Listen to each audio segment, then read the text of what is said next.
Hello students, let's see this question. The question says match the column 1 and column 2. Column 1 given है, column 2 given है. Column 1 में क्या लिखा हुआ है? चार चीजें लिखी है ABCD, तो आपको मैच करना है PQR से.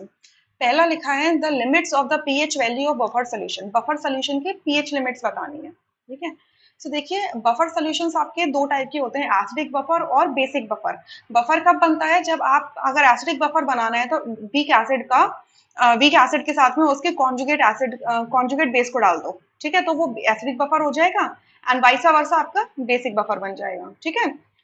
सो यहाँ पर अगर मैं इसका pH लिखूं तो pH इज इक्वल टू क्या हो जाएगा? ए के केस में एसिडिक बफर के लिए pKa plus log concentration of salt divided by concentration of acid. ठीक है. सो अगर मैं pH की रेंज देख रही हूँ तो pH की रेंज क्या है? अगर सॉल्ट और एसिड की कॉन्सेंट्रेशन इक्वल हो गई तो ये क्या हो जाएगा? log 1 हो जाएगा, और log 1 क्या होता है? 0 होता है. यानी कि अगर pH की जो रेंज हमें देखनी है तो वो pH की रेंज क्या आ जाएगी? pKa या तो प्लस में वन हो जाए, प्लस में 1 हो जाए, या फिर माइनस में 1 आ जाए, तो प्लस माइनस 1 हो सकती है. ठीक है. यानी कि ए का मैच होगा आपके एस के साथ में.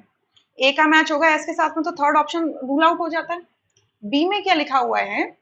अच्छा, यहाँ से एक चीज और देख लेते हैं. यहाँ पर लिखा हुआ थर्ड सी वाले में the buffer capacity of a solution is maximum when the concentration of salt and that of acid. अगर मैंने ये एसिडिक बफर के लिए फॉर्मूला लिखा है तो बफर कैपेसिटी मैक्सिमम होती है कब? जब सॉल्ट और एसिड की कॉन्सेंट्रेशन इक्वल होती है. तो जब सॉल्ट और एसिड की कॉन्सेंट्रेशन इक्वल होगी ना तो log 1 आ जाएगा. log 1 क्या होगा? 0. यानी कि pH उस केस में क्या होगा? pKa के इक्वल हो जाएगा. क्लियर?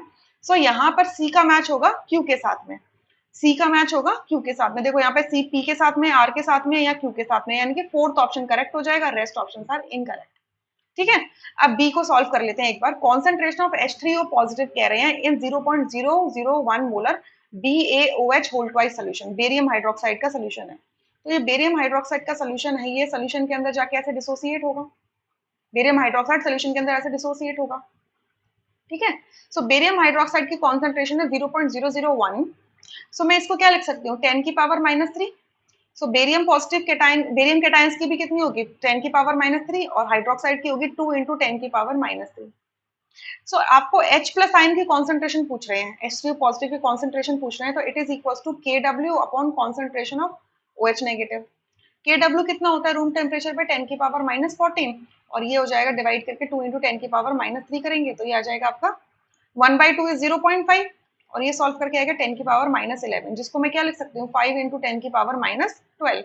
यानी कि बी का मैच होगा पी के साथ में. तो सही बात है, बी का मैच पी के साथ में. अब डी क्या है? आयनिक प्रोडक्ट ऑफ वाटर. अभी मैंने बताया 10 की पावर -14 होती है आयनिक product of water, that is KW. So D का मैच होगा आपके आर के साथ में. क्लियर? सो यहाँ से फोर्थ ऑप्शन करेक्ट आता है, rest option are incorrect. Ionic product of water KW क्या होता है? Concentration of H positive multiply concentration of OH negative. Yeah, I hope you understood this question really very well. Thank you.